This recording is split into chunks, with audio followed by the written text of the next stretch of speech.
Hey, it's Dr. Joe. Let's talk about a topic that gets a lot of conversation on YouTube. Can you build muscle after a certain age, after 50, 60, 70 years old? I hear people discussing this all the time. I hear people say that you cannot grow muscle after the age of 50. My answer to that, I'm going to call bullshit. Then I hear people talk about how if there is someone who's muscular after the age of 50, it's because they're on testosterone replacement therapy, they take growth hormone. Let's call bullshit on that one too, all right? Can you build muscle as an adult after 50, 60 years old, 70 years old? Yes, I totally believe you can. Now, there's different ways to build muscle. Let me give you a little bit of my philosophy on it. And I'll explain to you a little bit about what I've done in the past. I mean, when I was younger, I was all about the weight, right? How much weight I could move for lower reps, 4 reps, 6 reps. If I was squatting or benching, I was trying to use as much as I could in that lower rep range, with the theory being, and this is a theory that works, is that if you're overloading the muscles have to respond by getting bigger and stronger.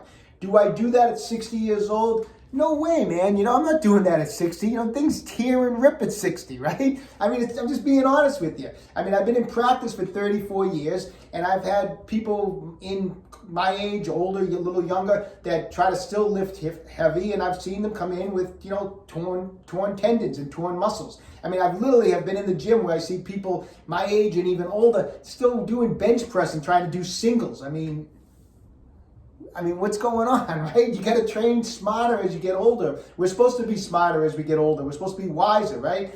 So I don't do that anymore. I don't go for like the heavy weight and the low reps, but that doesn't mean you can't build muscle, because you can still overload muscle in a different manner. So here's the manner that the technique I employ now. First of all, intensity always has to be high still. So every set is intense. There's no easy sets. Just because I'm using lighter weight and maybe doing 12 reps or 15 reps or 10 reps, doesn't mean that I'm doing 10 and I'm all done and I felt, I'm barely getting to the rep that I want to get. If I wanted to do 10, I'm going to use a weight that I barely get to 10 if I get to 10 or to 12 or to 15. So the intensity is always high. Also, the rest periods are shorter. So in other words, I do a set of, say, 15. Then I'm doing curls and I say I want to do a set of 12. I'm resting less, I do 12. Then maybe I do a little more weight, I'm doing a set of 10. And then I'm maybe, whatever. But it's just the less rest. So I'm overloading the muscle in the sense that it has to respond, it has to grow, because I'm putting this stress on it. Less rest, high intensity. The muscle still has to respond because I'm overloading it, but just in a different manner. So anyways, take control of your own health, stay young, train hard.